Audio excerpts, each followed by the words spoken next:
Gary, I'm home. Where are you?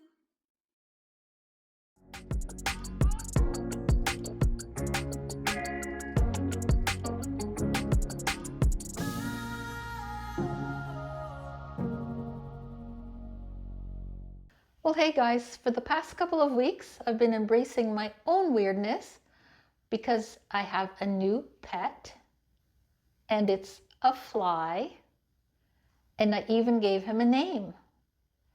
So to start the weirdness, let me introduce you to Gary.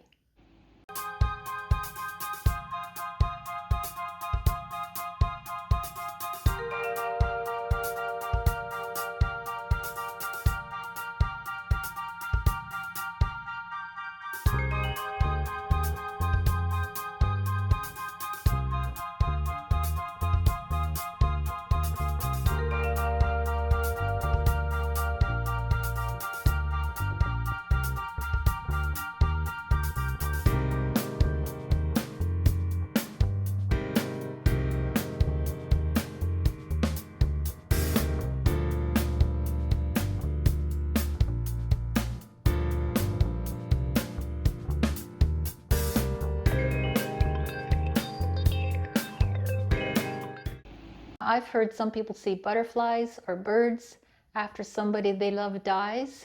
I see a fly. A fly is something we're supposed to hate and kill, right? But I'm not most people. And it's like this. Ever since Rocky passed away, this place feels too quiet and so empty. Then out of the blue, this little creature shows up.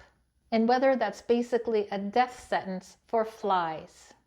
At least it is where I live here in Toronto, and I had to be really careful when I opened the door to feed the birds this morning because it's below zero, and if he flies out, it's game over for Gary.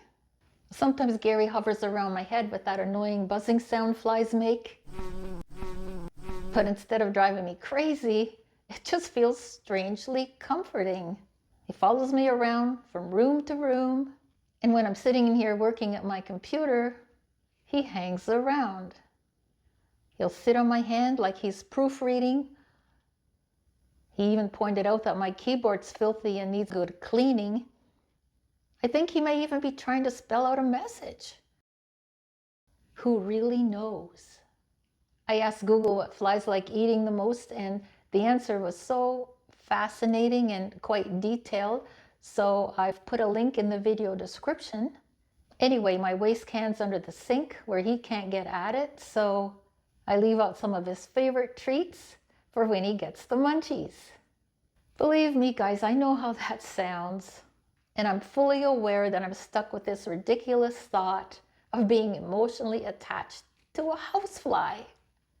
But the house doesn't feel as empty with Gary around. I even catch myself talking to him, like when I get back after I've been gone for a while. Gary, I'm home. Where are you? I got used to doing that when I had Rocky because he'd either be waiting at the door for me or he'd run down the hall to greet me. Now, I see Gary in the kitchen first thing every morning, but the other day he was nowhere in sight. Flies live only a few weeks at best, so I figured maybe his time was up. I learned dead house flies are often found on windowsills or near some heat source, like a base heater or high up on a shelf. So I got out my flashlight and I just looked everywhere. At least I thought I did. But then later that afternoon, I was in the bedroom when I heard this faint buzzing sound. And seconds later, Gary lands right here on my hand. I never thought I'd be so happy and relieved to see a fly. I do wonder if I'll find Gary after he dies. And if I do, I'm going to keep him in this little jar. And I'll tell guests he's my former roommate. If they get weirded out, perfect. Maybe it will make them less likely to overstay their welcome. Gary's not Rocky, there's no comparison. But when he's gone, as absurd as it sounds, I'll miss his company. He's like a reminder that companionship can come from anywhere. So if you've ever felt alone and found comfort in something that makes no sense at all, congratulations. You're officially embracing your weird side too. Thanks for watching, everyone. I hope you all have a great day. And if you haven't already, I hope you will subscribe to my channel. You'll never know what you'll get.